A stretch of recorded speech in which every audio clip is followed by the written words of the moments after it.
¿Cómo preparar la cena de Navidad con los poeta huevos? Una deliciosa sopa de huevo, un maravilloso bacalao, unos ricos romeritos y un pavo al tequila. Para la sopa, échele unos huevos en un rico caldo. El bacalao necesita reposar un par de días. Simplemente póngale una copa de tequila al pavo, métalo al horno y diga salud por este maravilloso banquete. ¡Salud! Inestabilidad crónica de tobillo. La inestabilidad crónica de tobillo se define como la incapacidad existente para mantener la relación normal entre los huesos que conforman esta articulación. También se puede referir como una patología que es ocasionada por una lesión residual en donde el paciente siente una falta de seguridad y una percepción subjetiva alterada de que el tobillo cede en su congruencia articular. Cabe recalcar que la extensión de la lesión va a depender de la energía al momento de sufrir el traumatismo, así como de la presencia de lesiones asociadas, las cuales incluyen la cápsula, el cartílago, otros ligamentos o la sindesmosis. Los tipos. Tenemos la inestabilidad mecánica. Es producida por una hiperlaxitud ligamentaria, la cual provoca que los ligamentos de la articulación tibio-peronea astragalina sobrepasen sus límites normales. Este tipo de inestabilidad puede ser producida por traumas directos o por ciertas enfermedades. Inestabilidad funcional. Es producida por una lesión en la articulación, la misma que no fue tratada correctamente, existiendo un déficit funcional, déficit propioceptivos, alteración de los reflejos musculares y una debilidad de fuerza, tanto en los músculos supinadores y pronadores del pie. Tenemos que también actualmente, basándose en el uso de la artroscopía en la articulación del pie y con los estudios de imagen más avanzada, se han llegado a la obtención de nuevas concepciones como lo son la microinestabilidad de tobillo y la inestabilidad rotatoria, las mismas que podrían dar una mejor explicación a ciertas repercusiones que suelen aparecer luego de una entorsis de tobillo. Así, tenemos que la microinestabilidad se trataría en verdad de un grado menor de inestabilidad mecánica, el cual es producido por el desgarro parcial del fascículo superior del ligamento peroneo astragalino anterior, resultante de un esguince de tobillo. La lesión del fascículo superior del ligamento peroneo astragalino anterior generalmente suele ser aislado. Al no producirse una cicatrización completa, crea una insuficiencia pequeña que suele dar como resultado una traslación hacia anterior del astrágalo, lo que se combina con una ligera rotación interna, causando así una ligera inestabilidad. La inestabilidad rotacional. Este tipo se define como un aumento anormal de la rotación del astrágalo dentro de la mortaja tibio-peronea, causando así un déficit crónico en el ligamento colateral lateral que produce una excesiva y continuada rotación interna y traslación anterior del astrágalo. Epidemiología. Tenemos que el esguince de tobillo es una de las lesiones más comunes dentro de la traumatología y esta es producida por una inversión de pie, causando así de esta manera un daño del complejo ligamentario. Es por lo mismo que se debe considerar que hasta un 20% de los pacientes desarrollan una inestabilidad mecánica o funcional de esta articulación cuando no son atendidos correctamente. Además, se estima que en todo el mundo se producen unos 10.000 esguinces de tobillo cada día, viéndose afectados mayoritariamente el complejo de ligamentos laterales, principalmente el ligamento peroneo astragalino anterior y peroneo calcáneo, hasta en un 80% de todos los casos. El mecanismo de lesión. El principal mecanismo de lesión para una inestabilidad de tobillo es el esguince, el cual es producido por un movimiento forzado de flexión acompañado de una inversión y una rotación interna, en donde las fibras tendinosas sufren una lesión, produciendo los diferentes niveles de esguince, siendo el grado 3 el que con más frecuencia conduce a una inestabilidad crónica de tobillo. A continuación tenemos los factores de riesgo, que son la inestabilidad articular, la hipomovilidad postlesional, los déficits de fuerza muscular, las alteraciones del arco plantar, la obesidad y por último la biomecánica de la marcha. Presentación clínica. Aquí el paciente va a presentar dolor recurrente y persistente. También se va a ver los antecedentes de esguinces repetitivos, también limitación de actividades de la vida diaria, sensación de chasquido y tumefacción. Para el diagnóstico de inestabilidad crónica de tobillo tenemos las siguientes reglas de predicción clínica. Las reglas de predicción clínica manifiestan que el 95% de los pacientes que cumplían estos 3 de 4 criterios daban un resultado positivo. Es posible inestabilidad de tobillo. Primer criterio: los síntomas empeoran al estar de pie. 2. Los síntomas empeoran en horas de la noche. 3. Presencia de caída navicular de 5 milímetros o más. Y 4. Hipomovilidad mayor y distal de la articulación tibiofibular. A continuación también tenemos las pruebas manuales. Test del cajón anterior. Aquí el paciente va a estar en decúbito supino con la pierna colgando de la camilla. El fisioterapeuta va a colocar su mano craneal en la parte anterior de la tibia a nivel del tobillo para estabilizarlo, y con su mano caudal tomará el talón realizando un movimiento anterior del pie. El test es positivo cuando el pie se desplaza en dirección anterior o produce un sonido de choque al final del movimiento. Este necesita que sea lateral, porque este es el cajón. Ya va a ver en el plano lateral. Ubicamos.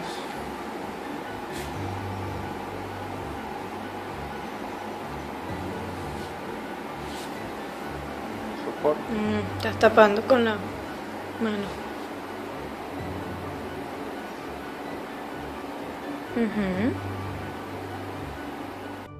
Test de Kleiger.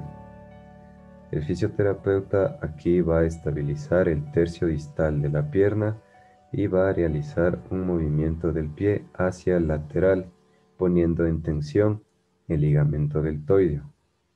Este test va a ser positivo cuando haya un exceso de movilidad hacia eversión. This is Kleiger's test, or the external rotation test, for high ankle sprains, interosseous membrane sprains of the ankle. You're going to maximally dorsiflex the ankle, at least into 0 or beyond. Okay. I like to grasp around the first metatarsal with my fingers and thumb wrapped around the forefoot. I'm going to stabilize just above, not making sure not to squeeze, but just stabilize there.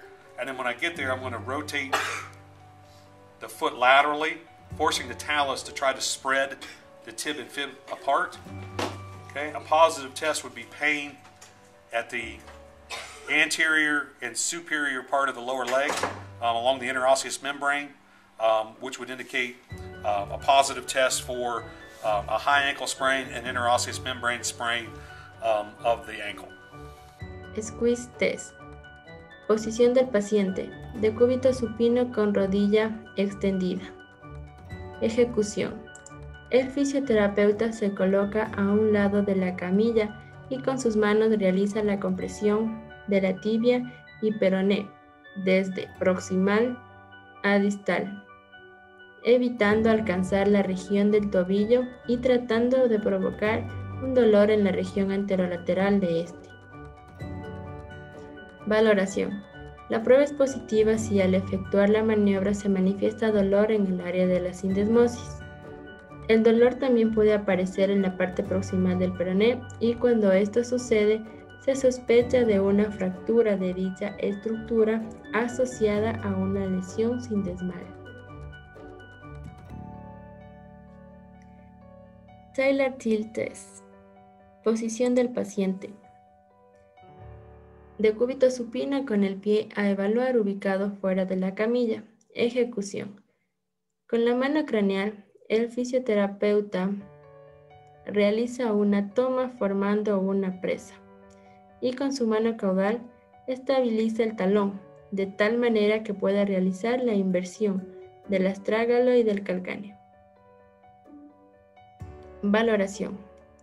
Si al ejecutar la maniobra el paciente presenta dolor, la prueba es considerada positiva.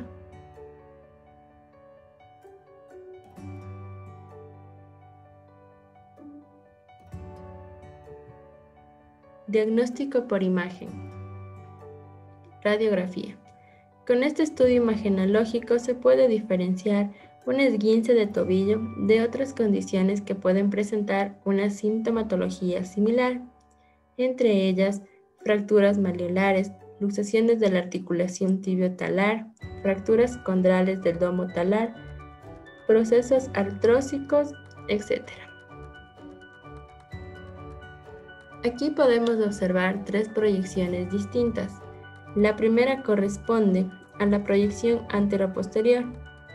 Esta permite evaluar la articulación tibio-talar, la tibia distal, peroné distal y el domo talar.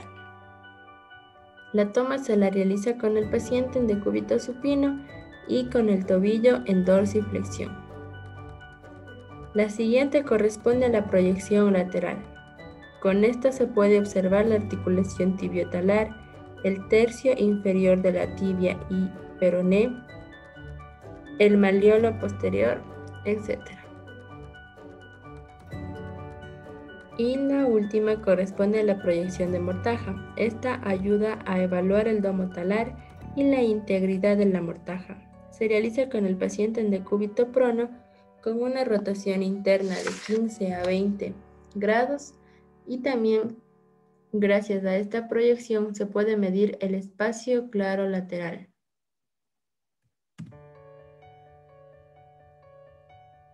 Otro estudio imagenológico es la resonancia magnética. Esta facilita la observación de ciertas complicaciones, entre las cuales se encuentran la fractura osteocondral del domo talar y el esguince de la sindesmosis. Se debe sospechar de estas lesiones cuando el dolor del paciente no mejora después de la sexta semana.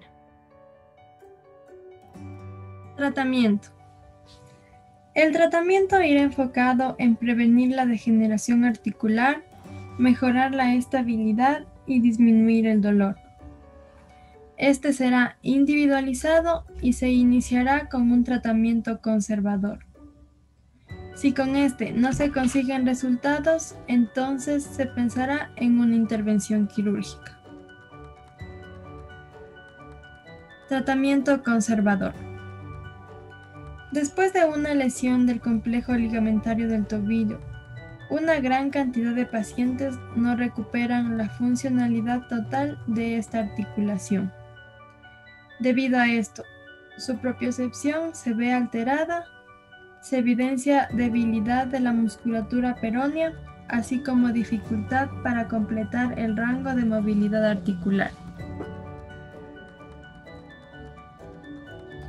El tratamiento conservador de la inestabilidad crónica del tobillo deberá ir enfocado en recuperar el rango de movilidad articular del tobillo utilizando ejercicios isométricos y movilidad activa. Fortalecimiento de la musculatura peronea a través de la movilidad activa resistida y pesos progresivos. ejercicios de propiocepción del tobillo y pie mediante la utilización de superficies inestables y perturbaciones con apoyo monopodal para mejorar el equilibrio de la articulación. Utilización de vendajes funcionales, taping o tobilleras con refuerzos laterales. Potenciación de la musculatura del miembro inferior mediante ejercicios concéntricos y excéntricos utilizando cargas progresivas. Cuando el tratamiento conservador no cumple con los objetivos planteados, se debe optar por una alternativa quirúrgica, siendo aquellos que inician con signos de degeneración artrósica, así como deportistas, tanto amateurs como profesionales, los que generalmente necesitan someterse a una cirugía. Tratamiento quirúrgico. A pesar de que un paciente se haya sometido a un tratamiento conservador correctamente diseñado, algunos pacientes pueden continuar manifestando molestias e inestabilidad en la articulación del tobillo. Por esto, las indicaciones para someterse a un tratamiento quirúrgico son: falla del tratamiento conservador, imposibilidad para utilizar órtesis, esguinces recurrentes con las actividades cotidianas, limitación de actividades deportivas. Más de 80 técnicas quirúrgicas se han descrito para tratar la inestabilidad crónica de tobillo, con el objetivo de restaurar o reconstruir el componente ligamentario lateral de esta articulación. Entre estas tenemos a la reparación anatómica. Más de 80 técnicas quirúrgicas se han descrito para tratar la inestabilidad crónica de tobillo, con el objetivo de restaurar o reconstruir el componente ligamentario lateral de esta articulación. Entre estas tenemos a la reparación anatómica, que cuenta con dos variantes. La reparación anatómica de Brostrom,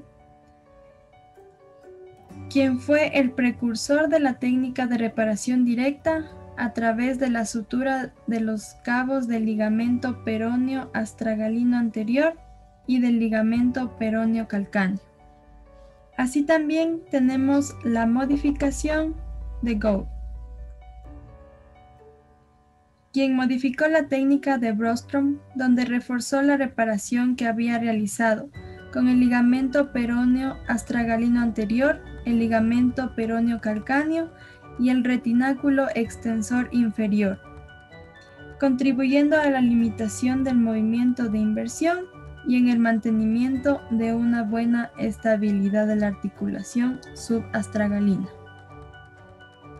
En la actualidad, reforzar la reparación anatómica con microanclas artroscópicas se ha vuelto una práctica común para los cirujanos, ya que estos aportan una mayor resistencia a los dos ligamentos reparados.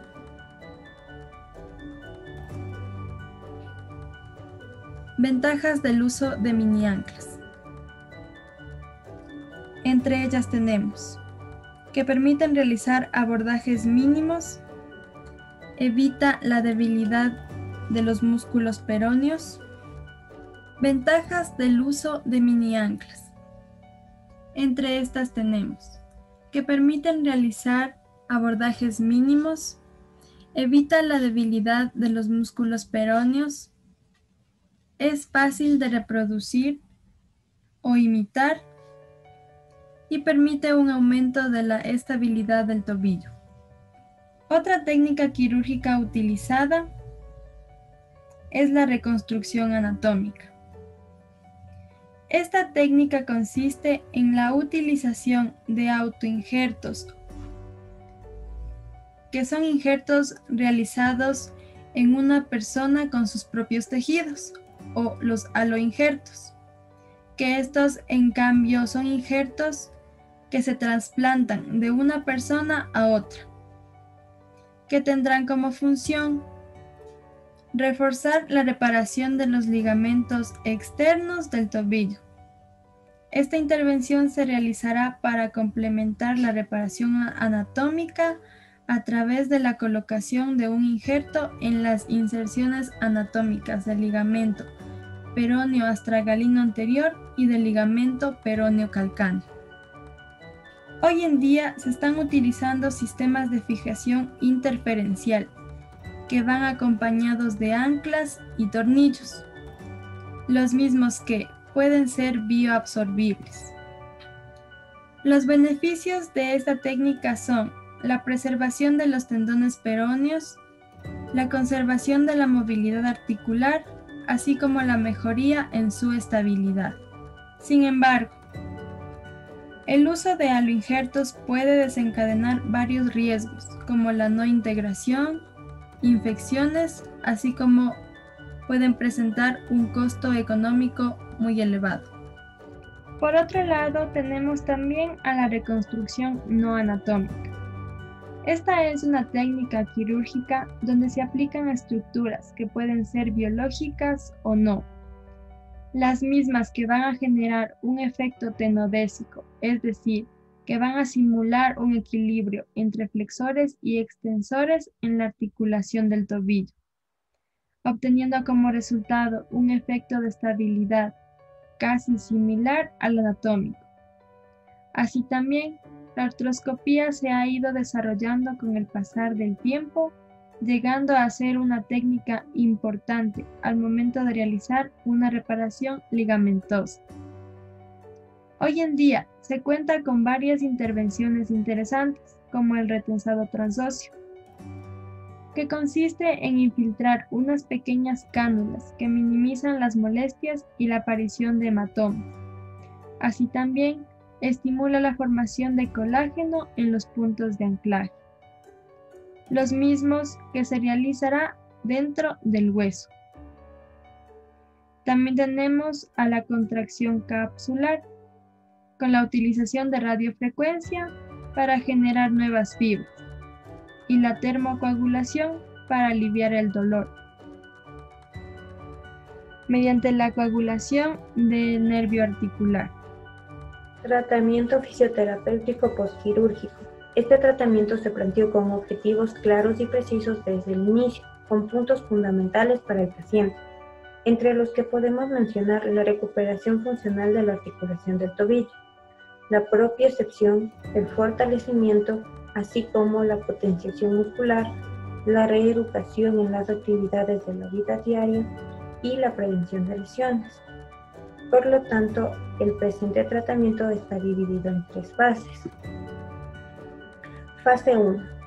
En esta fase de la rehabilitación se trabajará con la posición de declive del miembro inferior con el propósito circulatorio, crioterapia para reducir el edema y como analgesia, de 5 a 10 minutos, cuidado de la cicatriz, aplicación de láser con el fin de acelerar el proceso de cicatrización, ejercicios isométricos para activar la musculatura del miembro inferior, entrenamiento de la marcha en 3 puntos. Fase 2. Se realizará movilización activa del miembro inferior con el fin de recuperar el rango de movilidad articular. Movilización activa resistida mediante el uso de TheraBand, que irán cambiando de resistencia progresivamente para ir tonificando la musculatura. El fortalecimiento muscular mediante la utilización del peso progresivo. Ejercicios de propiocepción donde se trabajará el equilibrio mediante la utilización de superficies inestables. Entrenamiento de la marcha de 4 puntos. Fase 3. La recuperación de la marcha sin apoyo. Potenciación muscular del miembro inferior mediante ejercicios concéntricos y excéntricos. Reeducación de las actividades de la vida diaria. La sopa de huevo por lo general con tequila no queda tan rica, aunque a veces sí. Los merolitos, los torrelitos, los esos ni me gustan, además se ven bien feos. Para cocinar simplemente échele huevos a la sopa, a toda la cena. ¡Oh, qué rico el banquete! ¡Qué rica la cena! Y para el bacalao, pues eso no importa, de cualquier manera se sala. Póngale 3 copas de tequila al pavo. Bébase usted otras 2. Y luego vuélvale a poner otras 3 copitas al pavo. Bébase usted otras 2. Luego ponga el horno, caliéntelo a máximo. Usted tómese otras 2. Luego métalo al horno. Y luego eche otras 2 copitas. Y diga salud. ¡Salud! Pinzamiento de tobillo. Es un síndrome que afecta articulaciones anteriores y posteriores del tobillo. Se presenta como una dolorosa limitación mecánica que causa un atrapamiento de estructuras articulares, provocando una alteración en el movimiento normal del tobillo. Se produce por una alteración de los tejidos blandos en la articulación tibiotalar o en los tejidos óseos. Se conocen síndromes de contacto específicos como los anteriores, laterales y mediales, y los posteriores mediales. Para una mejor comprensión, se clasifica todas estas en pinzamiento anterior y posterior.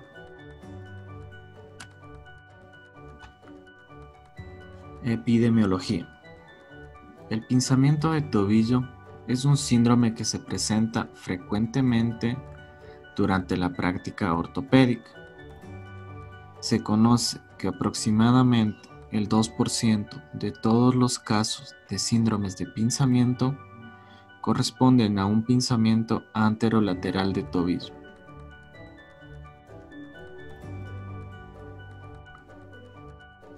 Fisiopatología. Pinzamiento anterior.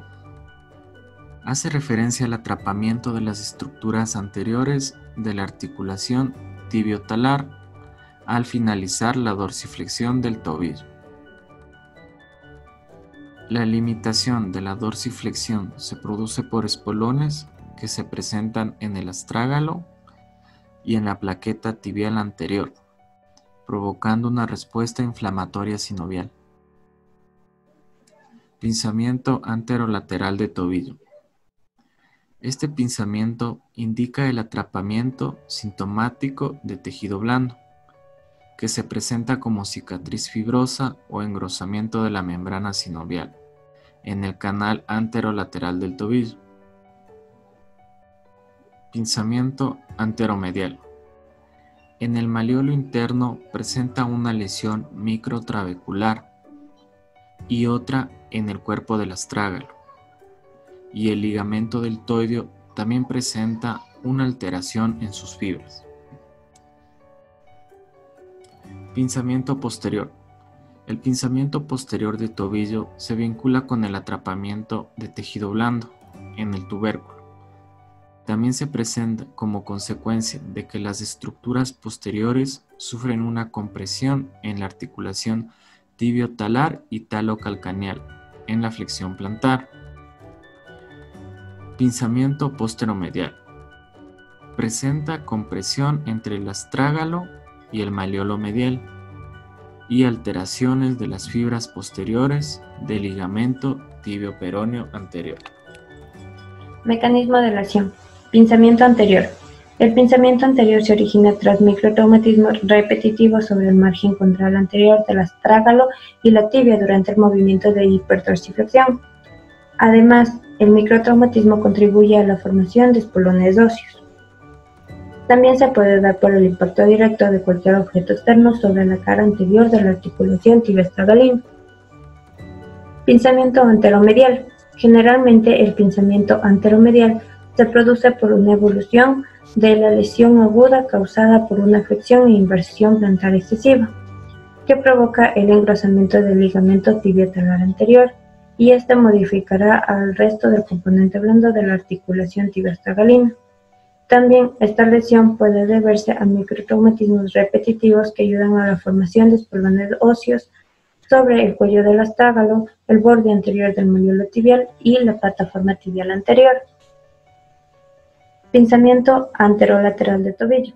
El pinzamiento anterolateral generalmente se produce por el mecanismo de flexión e inversión plantar de la articulación tibio-astragalina, que deforma el tejido blando y óseo. Algo muy importante que hay que aclarar es que esta lesión se presenta muy raras veces.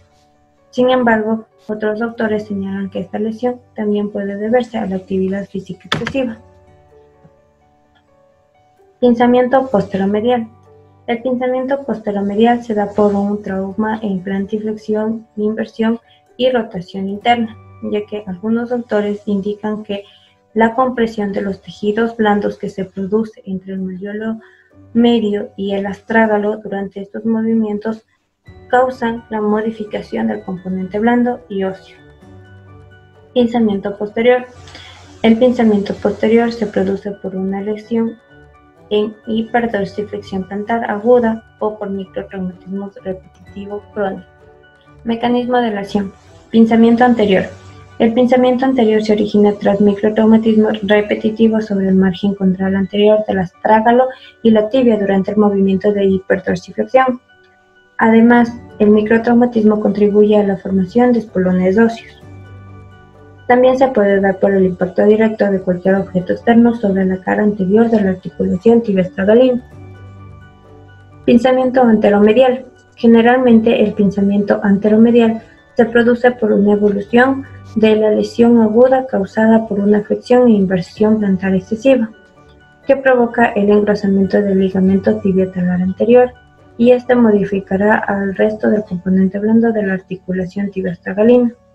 También esta lesión puede deberse a microtraumatismos repetitivos que ayudan a la formación de espolones óseos sobre el cuello del astrágalo, el borde anterior del moliolo tibial y la plataforma tibial anterior. Pinzamiento anterolateral de tobillo. El pinzamiento anterolateral generalmente se produce por el mecanismo de flexión e inversión plantar de la articulación tibio-astragalina, que deforma el tejido blando y óseo. Algo muy importante que hay que aclarar es que esta lesión se presenta muy raras veces. Sin embargo, otros autores señalan que esta lesión también puede deberse a la actividad física excesiva. Pinzamiento posteromedial.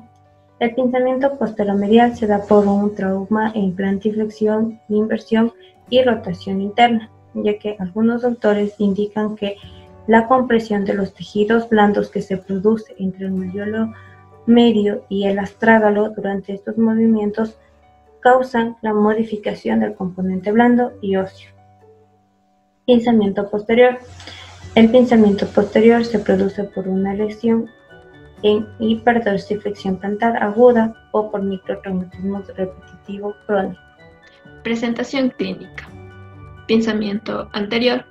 El síndrome de pinzamiento anterior se caracteriza por presentar dolor en la parte anterior del tobillo durante la dorsiflexión, ocasionando una pequeña limitación por un bloqueo al dolor.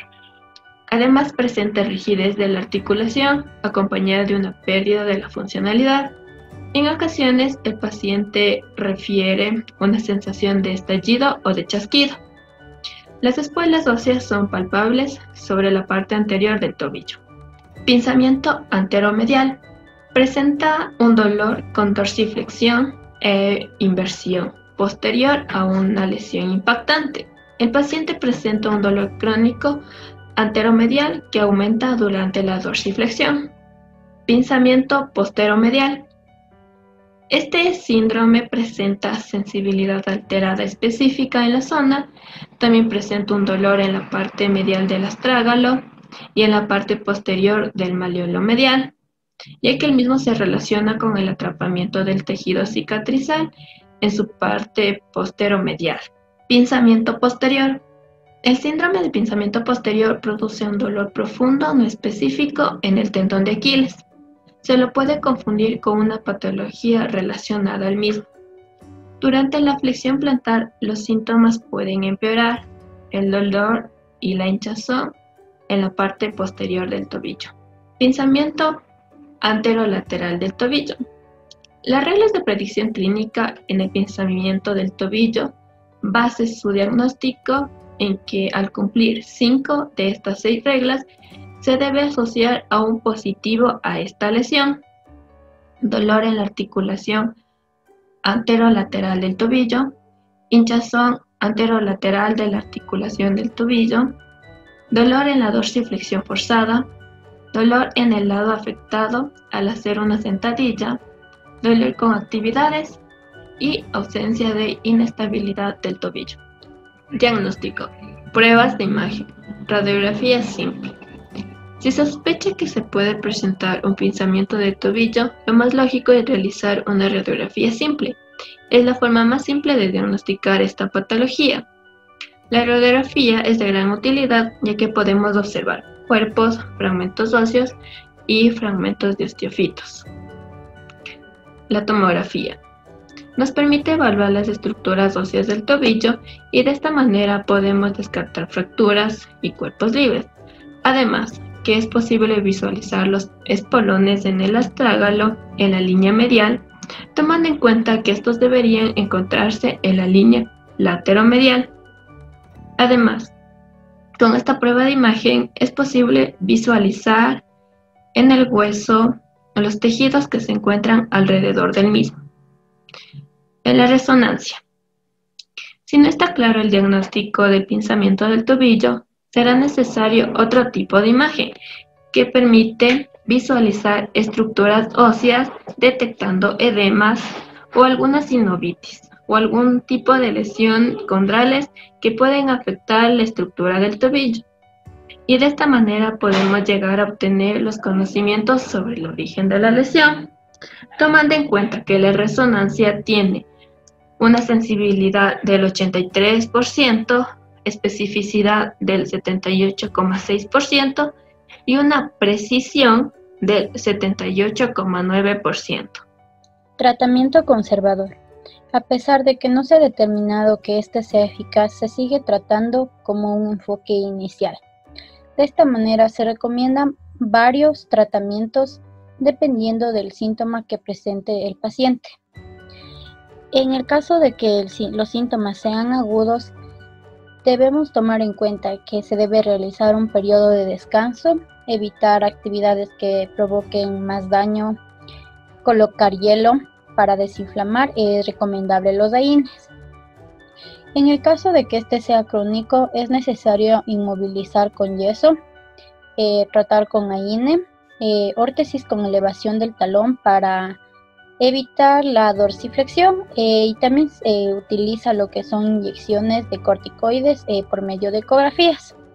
Con respecto a la fase 1, en la semana 1 a la 2 vamos a hacer lo que es la reducción del edema y evitar una flexión plantar. Como tratamiento va a ser la crioterapia, compresión de la zona, lo que es la elevación del miembro y la inmovilización del pie. En la fase 2 vamos a recobrar lo que es la estabilidad estática y la dinámica, de la semana 3 a la 6. Vamos a realizar ejercicios de marcha con puntillas y talones, ejercicios con banda elástica, flexo extensión, y ejercicios con el BOSU, con flexión dorsal y plantar, y también la pronosupinación. En la fase 3 vamos a hacer lo que son ejercicios de propiocepción. Esto va a ser con el BOSU, primero bipodalmente y con progresiones que llegarán también a monopodal.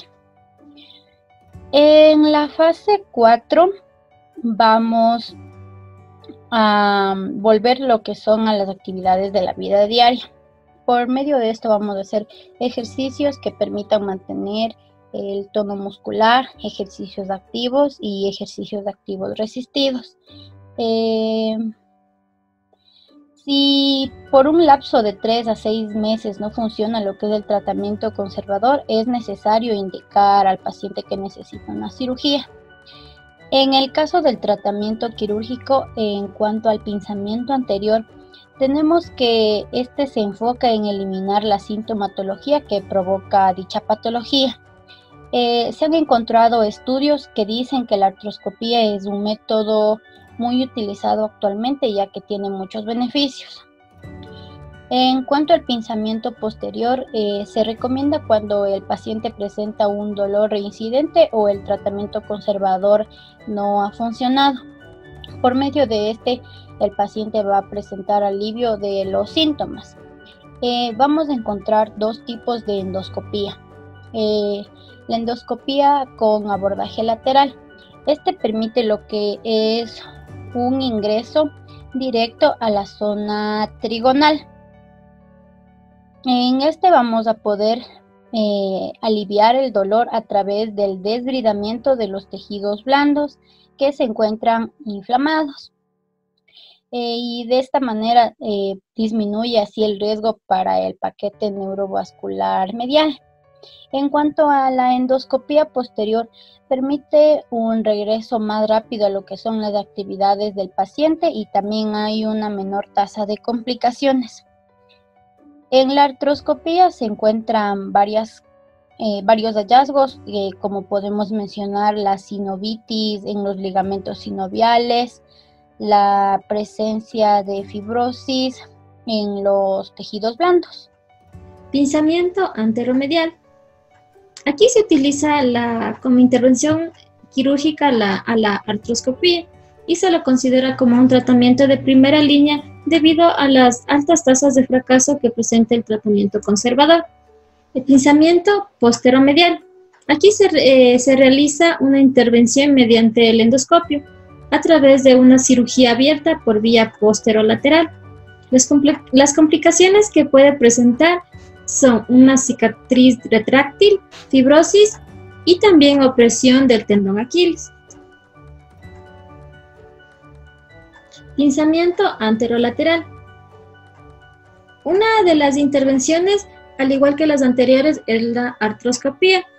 Debido a que presenta un alto índice de satisfacción entre los pacientes, el cual varía del 76 al 100%. Los hallazgos que podemos encontrar en esta intervención son la sinovitis, la presencia de fibrosis o tejido fibrosado. Protocolo fisioterapéutico. Los protocolos de fisioterapia se centran en mejorar la estabilidad del tobillo y optimizar la propiocepción. Estos se van a ayudar a restaurar la amplitud de movimiento y de fuerza. Las fases de este tratamiento van a ser 4. En la primera fase va desde la semana 1 a la 2. Aquí vamos a reducir el edema y activar la musculatura. Aquí en los primeros días se va a evitar poner peso en el miembro para permitir que exista una buena cicatrización. Se va a realizar una carga parcial durante el tercer y quinto día acompañada de movilizaciones de pie conjuntamente con el tobillo. Esto se debe realizar cada hora después de 3 días de haber sido realizada la intervención. También se va a aplicar crioterapia para reducir el edema y también se pueden realizar ejercicios isométricos. En la fase 2, esta va desde la semana 2 a la 6. Aquí se va a aumentar el ROM de la articulación del tobillo y también se va a implementar la marcha sin restricción. Aquí se va a seguir aplicando crioterapia, se van a implementar ejercicios activos y activos asistidos y también se acompañan con ejercicios en el BOSU. La fase 3, que va desde la 6ª a la 10ª semana, van a tener como objetivos mejorar la fuerza. Aquí se van a realizar ejercicios activos, activos resistidos, ejercicios sobre el BOSU y también ejercicios de resistencia en el cual se van a realizar movimientos de flexión dorsal y plantar y también de eversión e inversión de pie. En la fase 4 va desde la semana 10 a la 14. Los objetivos en esta semana son complementar el ROM del tobillo, y finalmente volver a las actividades de la vida diaria. Aquí se van a realizar ejercicios en banda elástica, se va a realizar ejercicios en rampas y en escaleras, se van a realizar ejercicios en superficies inestables y también se van a realizar ejercicios de propiocepción con apoyo. ¿Por qué sopa de huevos? A mí me tocan un familiar y yo me cae que les parto el cascarón. Les juegan echando Escúchame, ¿por qué siempre hay que cenar guacalao? ¿Por qué no unas enchiladas verdes? A ver, ¿por qué? Saque el horno del pavo. Recoge el pavo del piso y métase en el horno. Y eche otras 3 copitas de tequila.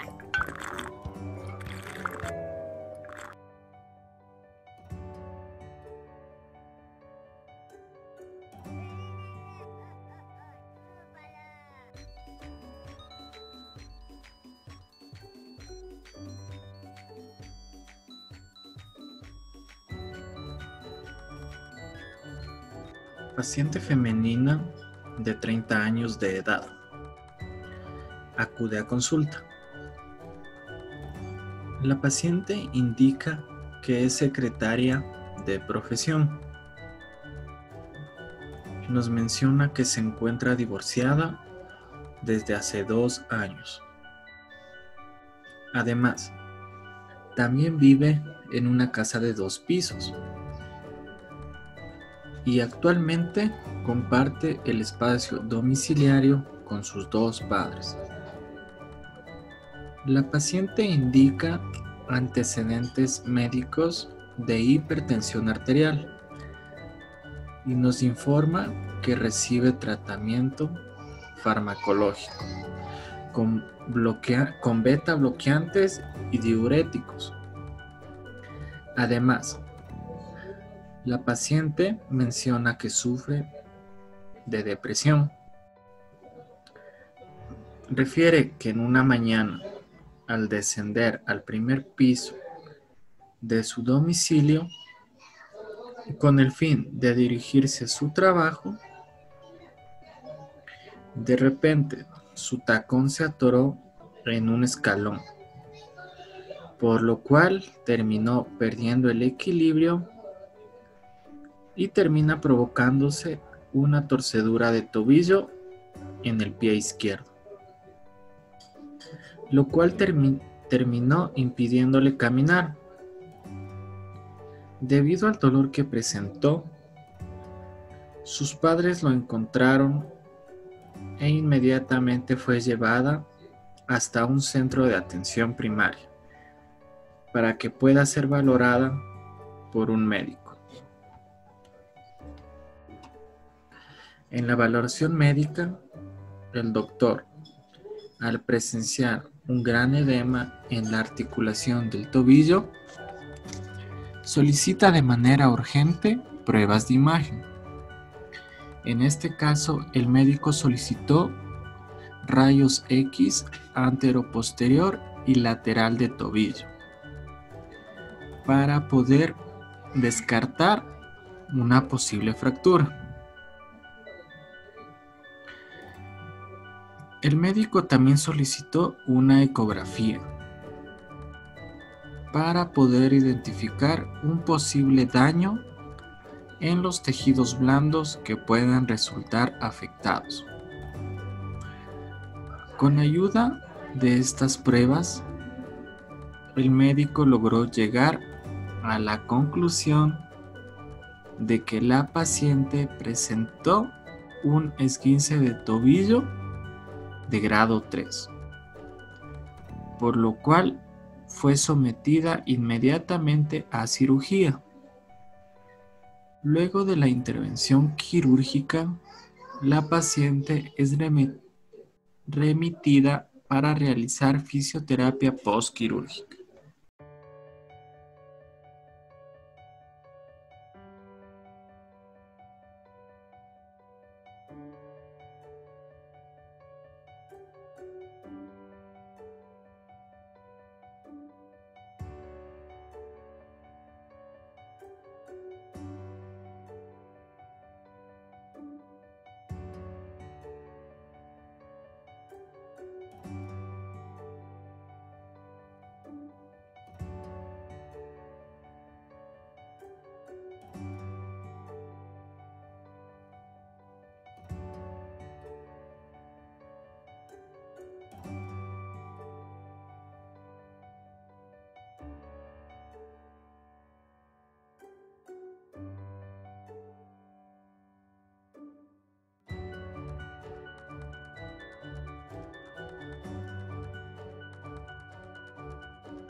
La paciente acude solamente 5 semanas a fisioterapia y posteriormente se retiró de la terapia manifestando que se encuentra mejor.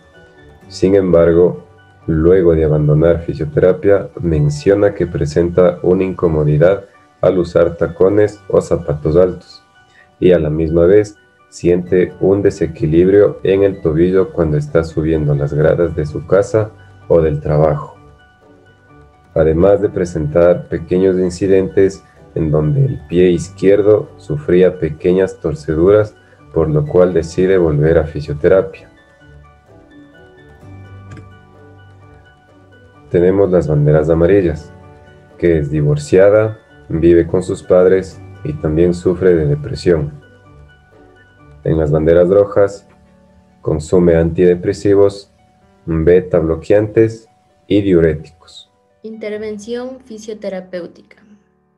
Como punto 1 se encuentra recuperar el rango de movilidad articular del tobillo mediante ejercicios isométricos y movilidad activa.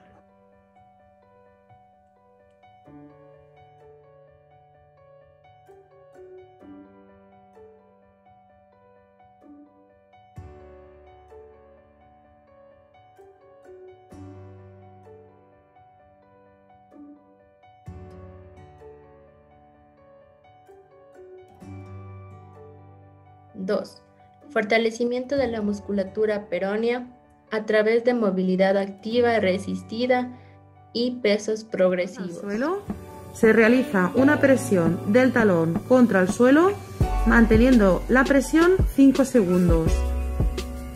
Relajamos, volvemos a repetir, aprieto el talón contra el suelo, mantenemos 5 segundos.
No hay que olvidarse de los ejercicios de propiocepción del tobillo y pie mediante la utilización de superficies inestables y perturbaciones con apoyo monopodal, para así mejorar el equilibrio de la articulación.